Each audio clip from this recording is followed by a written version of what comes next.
यह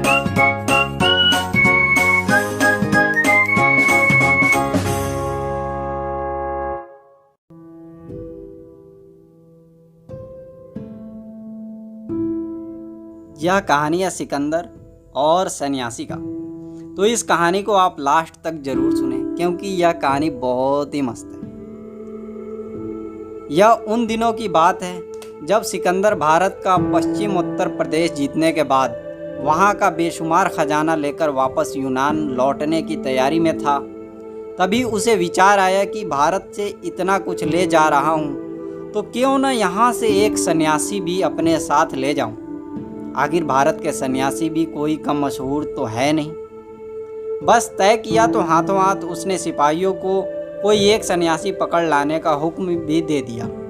और जब सिपाहियों को हुक्म दे दिया तो देर क्या, जल्द ही एक सन्यासी पकड़कर उन्होंने सिकंदर के सामने हाजिर भी कर दिया। उस सन्यासी का नाम दांडायायन था। उसने तो आते ही सिकंदर से उसे इस तरह बेवजह पकड़कर ले आने का कारण पूछा। सिकंदर ने कहा, घबराओ नहीं, मैं तुम्हें ससम्मान अपने साथ यूनान ले जाऊंगा ताकि यूनान के लोग भी भारत के सन्यासी को देख सके। दांडायायन ने कहा, वह तो ठीक, पर मैं यूनान जाना चाहता ही नहीं। सिकंदर बोला, तुम्हें शायद पता नहीं कि मैं सन्यासियों और फकीरों की बड़ी इज्जत करता हूँ।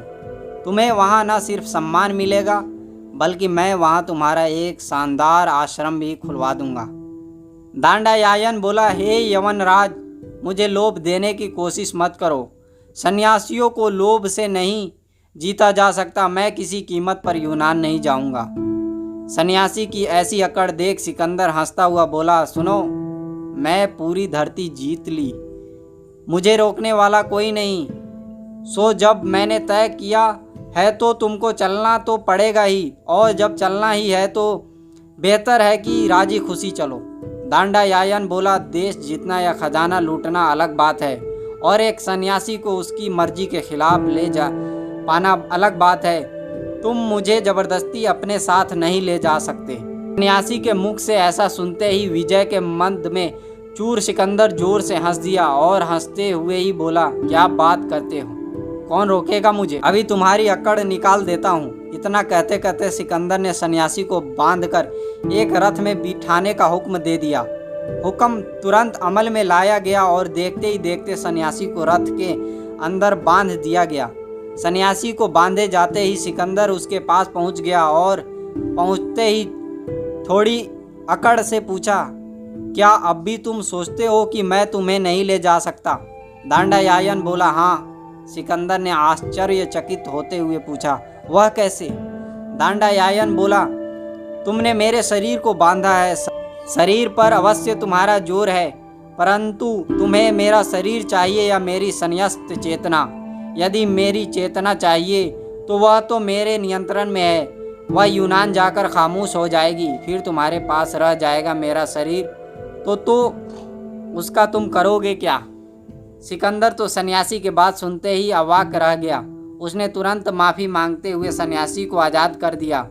वह समझ गया कि वाकई राजाओं को हराना या खजाना लूटना अलग बात है, परंतु एक पक्के सन्यासी को ले जाना या उसका दिल जीतना दूसरी ही बात है। इस कहानी का सार सन्यासी की ही नहीं, प्रकृति की रचना में हर मनुष्य की चेतना पूर्ण स्वतंत्र है। उसकी मर्जी के बगैर उसके मन से कोई कभी कुछ नहीं करवा सकता है, लेकिन यह उसके लोभ और भय ही है जो उसे दूसरों का मानसिक गुलाम बनाए हुए है। जो कोई मनुष्य जहाँ कहीं हो, वह जैसा भी हो, सिर्फ मन से भय और लोभ हटा ले तो वह सन्यासी ही है, क्योंकि फिर उसे क्षण भर को कोई गुलाम नहीं बना सकता। यह स्पष्ट समझ लेना कि सन्यासी का अर्थ ही संपूर्णता से अपनी स्वतंत्रता की उद्घोषणा है।